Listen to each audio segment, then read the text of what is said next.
બાકી ભાગવતમાં તો વિસ્તારથી કથા આપેલી છે.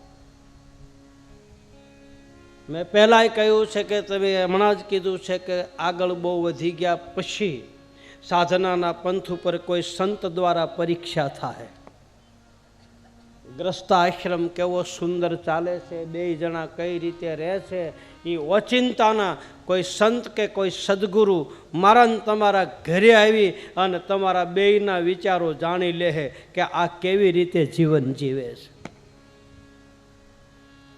એ આવે જ ઓચિંતાના આવશે.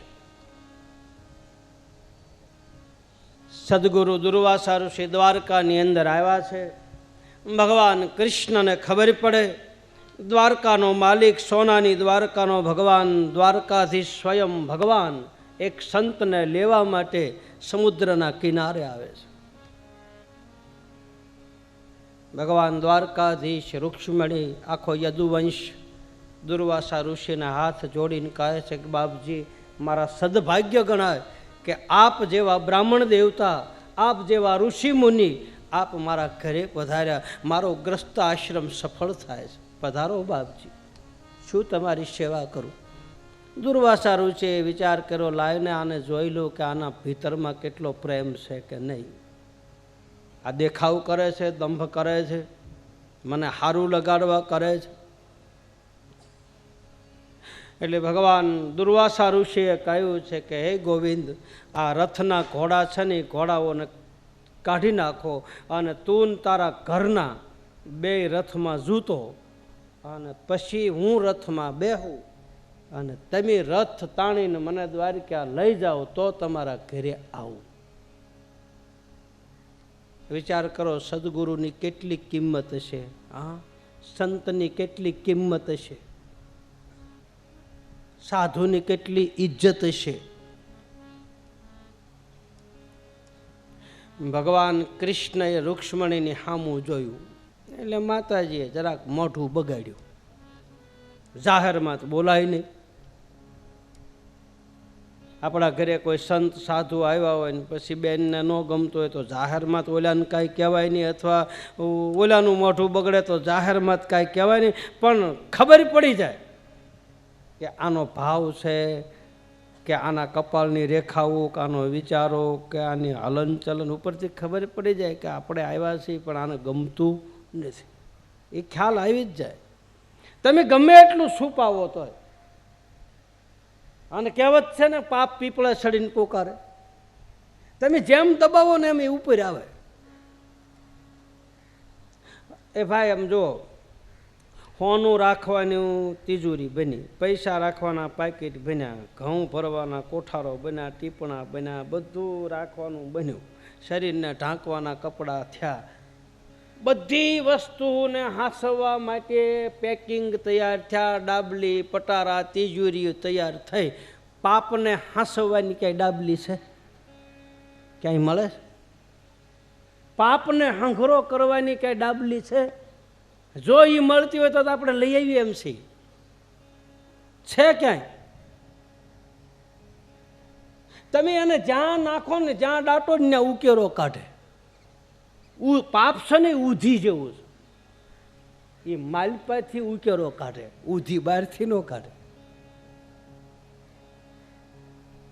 ભલે પછી નાનું એવું પાપ હોય, મોટું હોય, બાકી એમાંથી રાફડો થાય.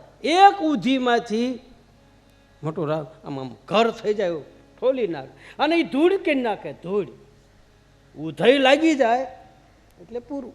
પાપ એ ઉધઈ છે, એ ઉકેરો કાઢે. તમે દાટો તો ઉકેરો કાઢે, તમે છુપાવો એટલે બહાર નીકળે. ગુના ભલે ગમે એ કે દેખાઈ જાય કે કાંઈક કરીને આવ્યો લાગે. મેં ન કીધું સદગુરુ અને સંતની પાસે બિલોરી કાસ છે,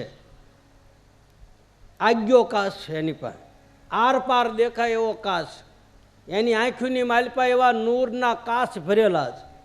ગુરુની દ્રષ્ટિમાં એવું તેજ છે કે આ દેહ ઉપર તો હું, પણ માલપા તળિયે પડ્યું ને એને ખબર પડી જાય કે તારા પેટમાં આવું છે, એમ જાણી જાય. એટલે માતાજીએ જરાક મોઢું બગાડ્યું.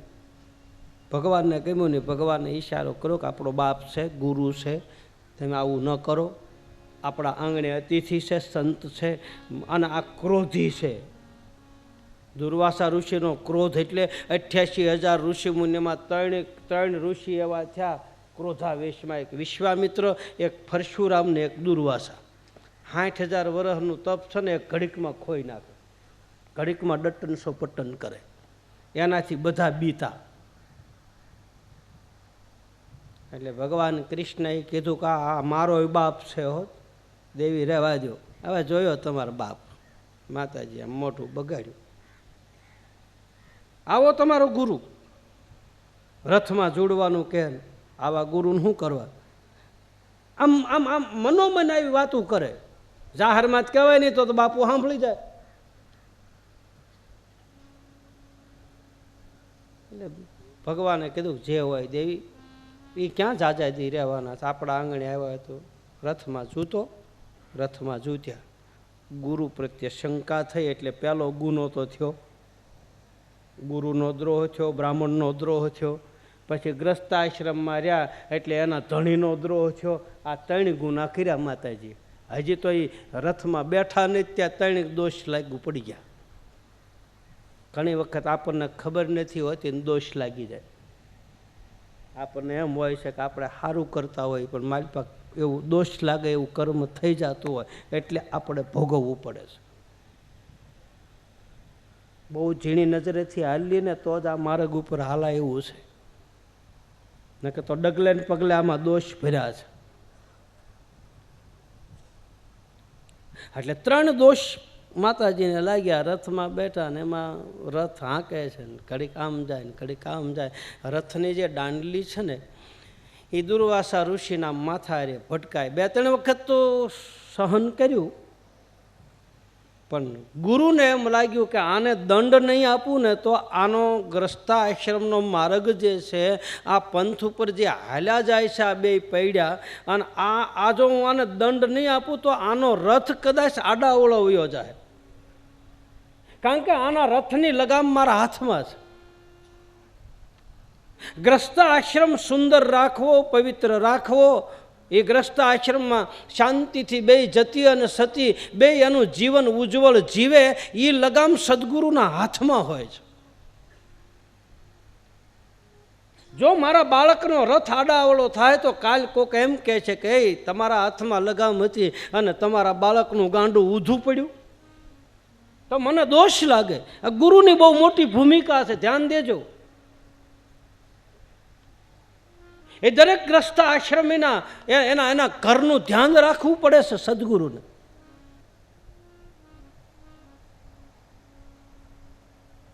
એની લગામ એના હાથમાં હોય. આડાઅવળો જાતો હોય તો લગામ તાણવી પડે. આ માર્ગ ખોટો છે, બાનું લાજે તો કોના રથમાં બેઠો?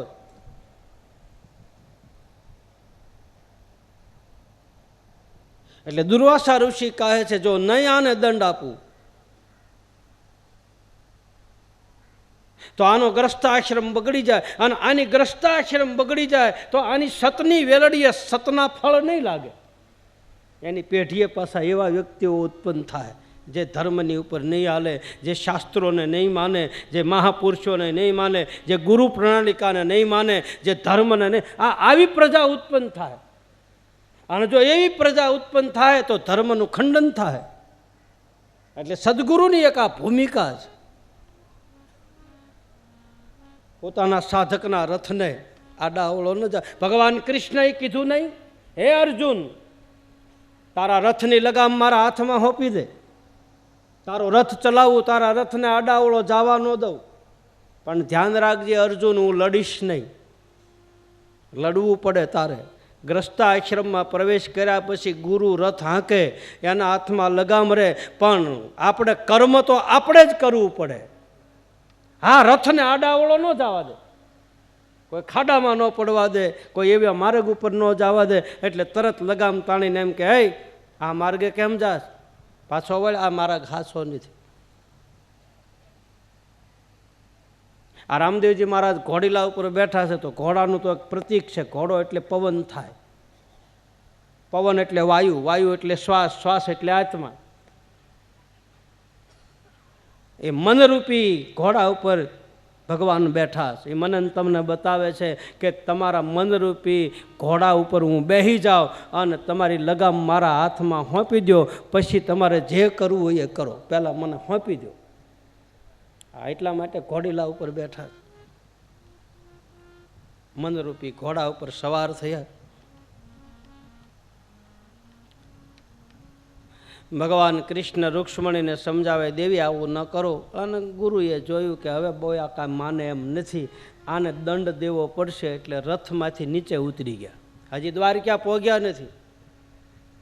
રથમાંથી નીચે ઉતરીને કમંડલમાંથી જળ લઈને કીધું કે હે દેવી, તમને ભગવાન બ્રહ્મ કૃષ્ણ સમજાવે અને છતાંય તમે સમજ્યા નહીં.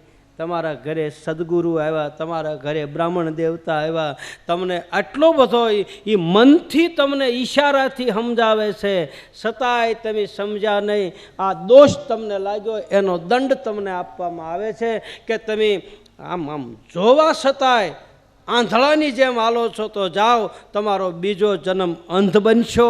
તમે વાંકી છૂડી ચાલ હાલો છો એટલે તમને શરીરની માલપા રક્તપિત્તનો રોગ થશે અને તમારો બીજો અવતાર સોઢા રાજાના ઘરે નેતલદે તરીકે થશે. જાઓ, હું તમને આવો શ્રાપ આપું છું. ઘણી વખત શ્રાપમાં પણ લાભ હોય છે. શ્રાપી વરદાન થઈ જાય અને વરદાની શ્રાપ થઈ જાય. આપણે બધાને ખબર છે કે શ્રવણને બાણ માર્યા પછી દશરથ રાજા એના અંધ માતા પિતા પાસે ગયા અને હાથ જોડીને કીધું કે તમારા દીકરાને મારાથી અજાણ થા બાણ લાગી ગયું છે. તો એ શ્રવણના અંધ માતા પિતાએ શ્રાપ આપ્યો કે જેમ અમે પુત્રના વિજોગમાં મરીએ છીએ એમ તું પણ પુત્રના વિજોગમાં મૃત્યુ પામજે. ત્યારે દશરથ રાજા કહે, તમે શ્રાપ તો દીધો પણ મારે એકે દીકરો જ નથી. અને પછી એને પાછું વરદાન આપ્યું કે તારે 4 દીકરા થાય, પણ 4 દીકરા અંત ઘડીએ એકે હાજર ન હોય. ઘણી વખત શ્રાપ ઈ વરદાન થઈ જાય અને વરદાની શ્રાપ થઈ જાય. એની પાછળથી કાંઈક નીકળવાનું હોય તો જ મમ ઈચ્છા કહ દીન દયાલા, ભગવાનની ઈચ્છા હોય તો જ આ બધું બને. તો જ ઋષિ મુનિ કે મહાપુરુષના મુખમાંથી એવો શ્રાપ નીકળે, નકર નીકળે નહીં. એનું નિર્માણ કરવાનું હોય છે, એટલે કોઈને નિમિત્ત બનાવે. નારદજીએ ભગવાનને શ્રાપ આપ્યો કે તમારે વાંદરાનું મોઢું મને કર્યું એટલે તમને હવે મનુષ્ય અવતાર મળશે, તમે જાનકીજીને રાવણ લઈ જાય ને પછી માણસ તમને કોઈ કાયમ નહીં આવે ને બધા વાંદરા કાયમ લાગશે. શ્રાપ દઈ દીધો. ભગવાને શ્રાપ લેવા હાટું થઈને તો આ લીલા કરીને જેવો શ્રાપ લઈ લીધો પસ્તાવો થયો. મેં તમને શ્રાપ દીધો. બોલે નારદજી, એ તો મારી ઈચ્છા હતી ને એટલે મેં તમને આવું બોલાવ્યું, બાકી મારી ઈચ્છા ન હોય ને તો કોઈ બોલી નથી શકતું.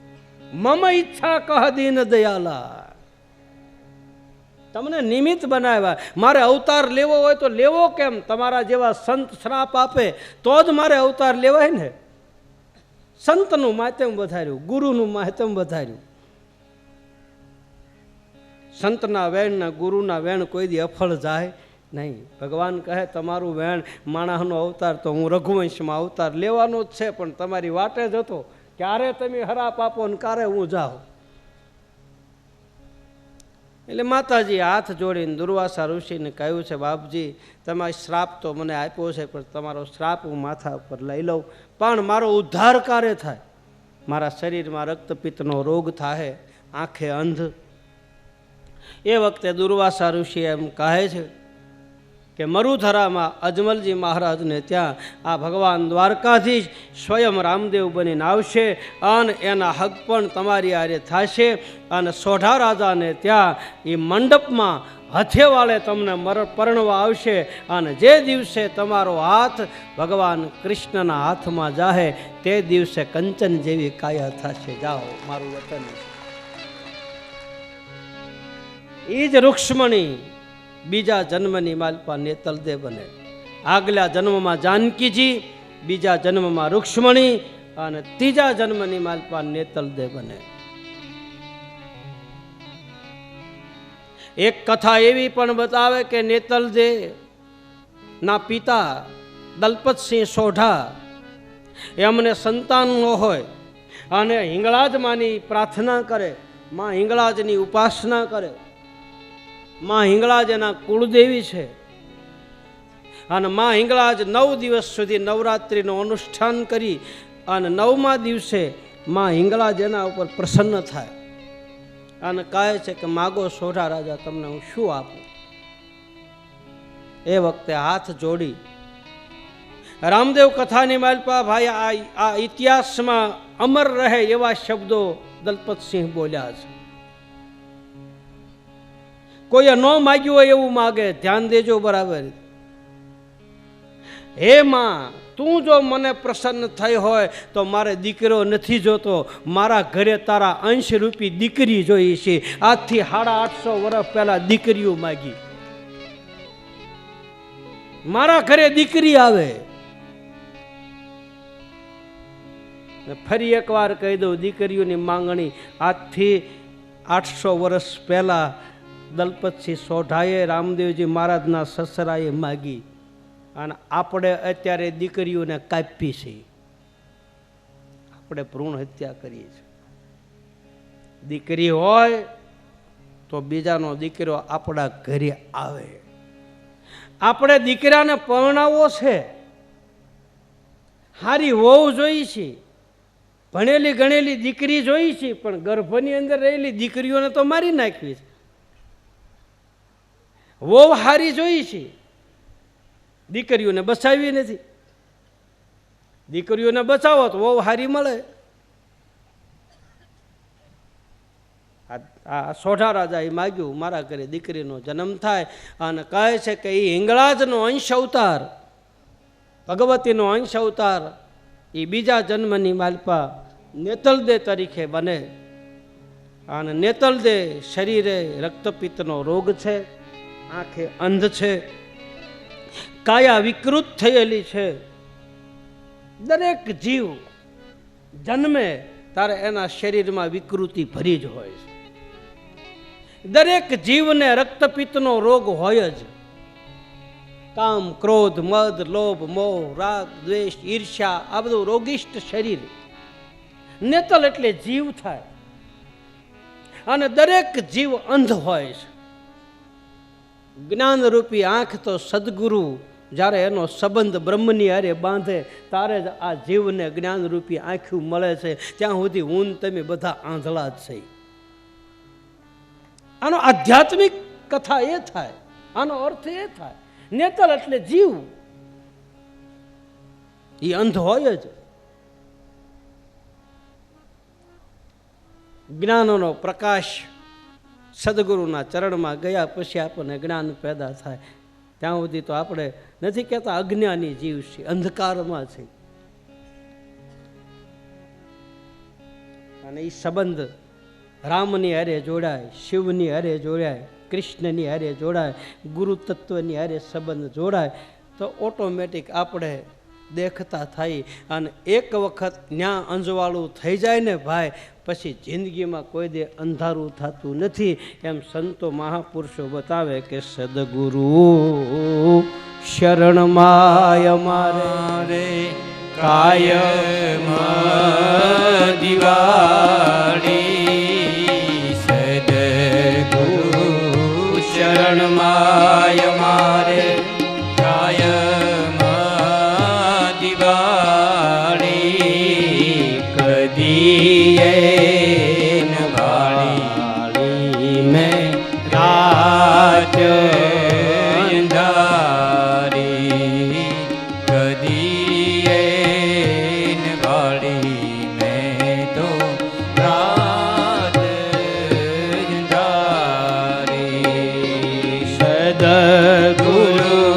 શરણમાય મારે કાયમ દિવાળી. સદગુરુ શરણમાય મારે કાયમ દિવાળી. કદીએ ન ભાળી મેરાત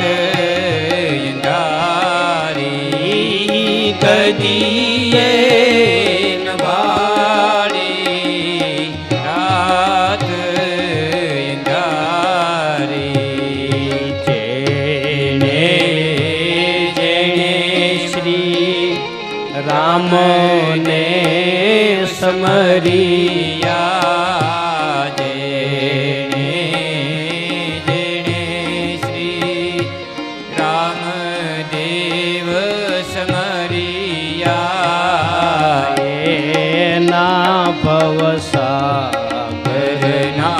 ફેરા સુધરિયા એના ભવસાગરના ફેરા સુધરિયા શ્રી રામ જય રામ જય જય રામ શ્રી રામ જય રામ જય જય રામ શ્રી રામ જય રામ જય જય રામ શ્રી રામ જય રામ જય જય રામ મંગલ ભવન અમંગલ હારી મંગલ ભવન અમંગલ હારી પ્રભયો સુદશરથ અજીર બિહારી દ્રવયો સુદશરથ અજીર બિહારી હરજી ભાઠી કહે છે કે નેતલદેના જન્મ પ્રસંગની કથા જે ગાશે જે સાંભળશે જે આ હરિનું ચરિત્ર સાંભળશે એનું મન સદગુરુના ચરણમાં સ્થિર થશે એટલો આશીર્વાદ દઈ અને ભગવતી મહામાયાની કથા ના જન્મની કથા અહીંયા સંપૂર્ણ કરે છે મંગલ ભવન અમંગલ હારી ભવયો સુદશરથ અજીર બિહારી મારા 12 બીજના ધણીની કથા મંગલ કરનારી આ જીવનું કલ્યાણ કરનારી કથા છે સર્વ મંગલ માંગલ્યે શિવે સર્વાર્થ સાધકે શરણે ત્રંબકે ગૌરી નારાયણી નમસ્તુતિ આ કથા એ નારાયણીની ભગવતીનું રૂપ છે ગંગાનું રૂપ છે જે આમાં પાન કરશે એના ભીતરના રોગ મટશે એની જ્ઞાનના આંખો ઉઘડી જાય અંધકાર દૂર થાય છે સર્વ મંગલ માંગલ્યે શિવે સર્વાર્થ સાધકે શરણે ત્રંબકે ગૌરી નારાયણી નમસ્તુતે રત્નો કહે છે કે બાબા હવે હું કઈ રીતે જાઉં મારી પાસે કોઈ એવું વાહન છે નહીં એવી કોઈ પવન વેગી હાંડ છે નહીં બાબા રામદેવજી મહારાજે કહ્યું જે તારી પાસે ઘરડી બુઢી સાંઢ હોય તે લઈને જા અને જરૂર પડે તો મને પુકાર કરજે હું તારી પાસે આવીને ઊભો રહીશ રત્નો રામદેવજી મહારાજના ચરણમાં પ્રણામ કરી પત્રિકા લઈ પોકરણગઢમાંથી નીકળે આ બાજુ બેન સગુણા પોતાના રાજભવનમાં સૂતા છે અને અડધી રાત્રે બેનને સપનું આવ્યું અને સપનામાં શું આવ્યું એ રામદેવ કથામાં લખે છે કે રામો બેની રે સુતારે રંગ મેલ મારે એવા બેની રે સુતારે રંગ મહેલ મારે એવા બેની રે સુતારે રંગ મહેલ માં એ સપના આવ્યા માં જમરાત સપના આવ્યા માં જમરાત રે રતનો રાયખો રે આવે કેડવારે એવો રતનો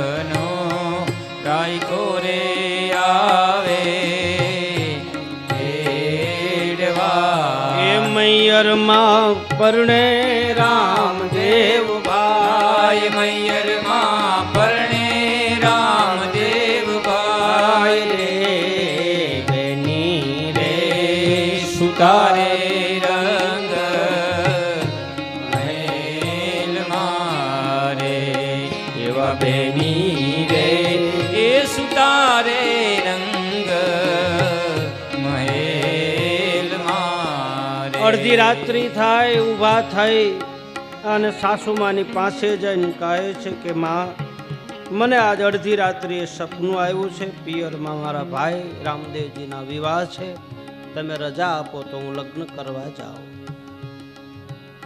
સાસુમાએ જરાક આંખું લાલ કરી છે, સગુણાને ન કહેવાના શબ્દો કીધા છે. અને આ સાસુ છે ને ભાઈ, એ રામા અવતારથી નડે છે. એને હું પાવર આવી જાય કઈ ખબર પડતી નથી. ઘરે વહુ આવે અને એક વેંત ઊંચી હાલે હાહુમાં. આ આજકાલના નથી નડતા. આ જે ભ્રૂણ હત્યા થાય છે ને, ભ્રૂણ હત્યા, જે ગર્ભની માલપા દીકરીઓને જે કાપી નાખે છે ને, એમાં મોટો ફાળો ગણો ને તો હાહુનો છે. એ જ ભીહ કરીને કે કપાઈ આવ્યું, કપાઈ આવ્યું, કપાઈ આવ્યું. હું તો એમ કહું, દીકરીઓને કાપીને એ કરતા હાહુનો જ લઢિયો દબી દેવો વાત થાય પૂરી, માથા ફૂટે જ નહીં.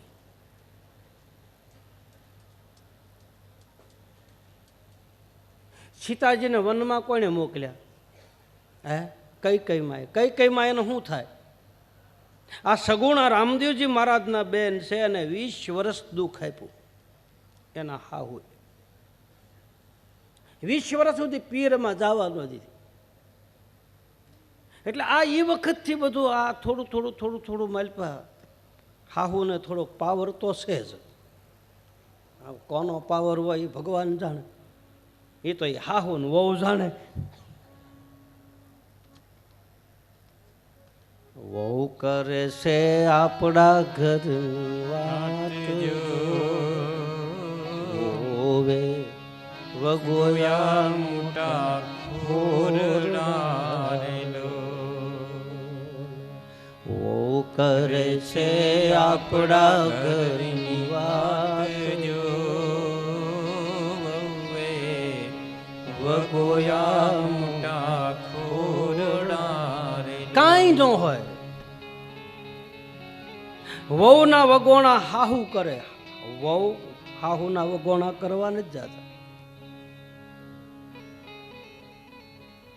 એ દાદા હો દીકરી, દાદા તમે જોવો તો ખરા, આપણા લોક સાહિત્યકારો, આપણા શાસ્ત્રોમાં આ હાહુનો પાવર તો જોવો તમે. રોઈને ગાતા કીધું પહેલેથી. તમે જોવો, એ દાદા હો દીકરી, દાદા હો દીકરી, વાગડ માનવ દેશો રે સઈ, વાગડની વઢિયારણ સાસુ દોયલી રે. દાદા હો દીકરી, દાદા હો દીકરી. કેવું દુઃખ દિયે દળાવે મને, રાતડીએ કંતાવે રે સઈ,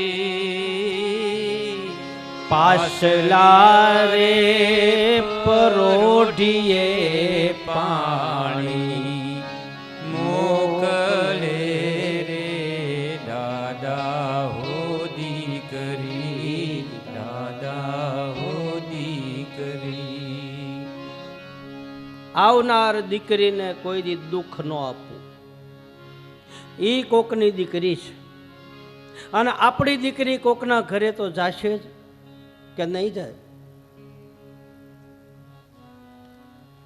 આપણી દીકરી બીજાના ઘરે જાય તો એ દીકરીની જગ્યા પાછી પુત્રના ઘરેથી આવનાર પુત્ર વધુ એ દીકરીની જગ્યા પાછી પૂરી દે. આપણે તો દીકરીની દીકરી જ રહે, એ ખાલીપો ન રહેવા દે. ફરી એકવાર બધાને હાથ જોડીને વિનંતી કે અત્યારની દીકરીઓ, અત્યારની માતાઓ, વડીલો સુખેથી ઘર હાલે એવા વિચારો, એવા સંસ્કારો રાખવા જરૂરી છે. થોડુંક જાતું કરતા શીખો, સમજી જાઓ. મેં હમણાં જ કહ્યું એમ થોડુંક હાલે, વાસણ ખખડે, એટલું બધી કષ્ટી દેવી, દુઃખ દેવા છે. હજી આ એજ્યુકેશન વાળો જમાનો છે, કોમ્પ્યુટરનો જમાનો છે, મોબાઈલનો યુગ છે, છતાંય આ પરિસ્થિતિ હજી અમુક અમુક જગ્યાએ છે. હો, તમે એમ ન માનતા કે આ નથી. એમ કોઈના નામ કે કોઈના ગામ કઈ ન કહેવાય અહીંથી, બાકી મા બાપ દુઃખી તો થાય છે. હજી રોટલા નથી મળતા, હજી છોકરાઓ ઘરે રાખતા નથી આ યુગમાં. તમે એમ ન માનતા કે બધું હરખું થઈ ગયું. ના, હજી રોવે તો છે કે અમારા છોકરા અમને હેરાન કરે છે, મા રોવે, બાપ રોવે, અમને ઘરમાં રાખતા નથી, અમને કાઢી મૂકે છે. એવું હજી છે તો ખરું. કોઈના નામ દઈને તો કહેવાય નહીં, ગામના નામે ન લેવાય, બાકી છે તો ખરું. અમારા મહાત્માઓની પાસે આવીને રોવે છે, અમારા સાધુઓની પાસે આવીને રોવે છે, બાપુ સમજાવો. અમારો મહાત્મા ચૂપચાપ આપીને કહી દે કે લે બેટા, તારો છોકરો નો આપે ને તો અમે તારા છોકરા છે, હાલે તું લઈ જા. સાધુઓ આપે છે. જા કોઈને કહેતો નહીં, કોઈને પાછા જોતાય નથી, એવી મદદ થાય છે, ચૂપચાપ થાય છે. ફરી એકવાર યુવાન ભાઈ બહેનને મારી હાથ જોડીને વિનંતી કે માતા પિતા દુઃખી ન થવા જોઈએ. હું તમે હરિકથા સાંભળીએ છીએ, હું તમે ભગવત કથા સાંભળીએ છીએ. આજ કરોડો માણસો કથાઓની માલપા, કીર્તનની માલપા, મંદિરોની માલપા હજારો નહીં કરોડો માણસો બેસે. સાંભળ્યા પછી જીવનમાં આવો એક શબ્દ પકડી લેવો પડે તો અમે રાડ્યું નાખી પ્રમાણ થાય, અમારી કથા સફળ થાય. એક જણ મા બાપને પગે લાગતો થાય, એક જણ એક હાહુ વહુને દુઃખ દેતી બંધ થાય. જરૂર છે જાગૃતિની. આપણે જાગ્યા છીએ ઘણું. આપણે આગળ પ્રગતિના પંથ ઉપર ખુશ રહો. તમને મારો 12 બીજનો ધણી ખૂબ વેગ આપે, તમને ઉડવાની ગતિ આપે, પાંખો આપે, પણ આ ભૂલાય નહીં. સંપત્તિ મળે તો એનો સદુપયોગ થાય છે, દાન થાય છે, પુણ્ય થાય, વૃદ્ધાશ્રમો બને છે. શું કામ બને છે? હું કોઈ વિરોધ નહીં કરતો, ભલે વૃદ્ધાશ્રમો થાય, પણ વૃદ્ધાશ્રમ બને શું કામ? ઘરડા ઘર શું કામ બને? ઘરે નો હાંસવી એકી એટલે ને.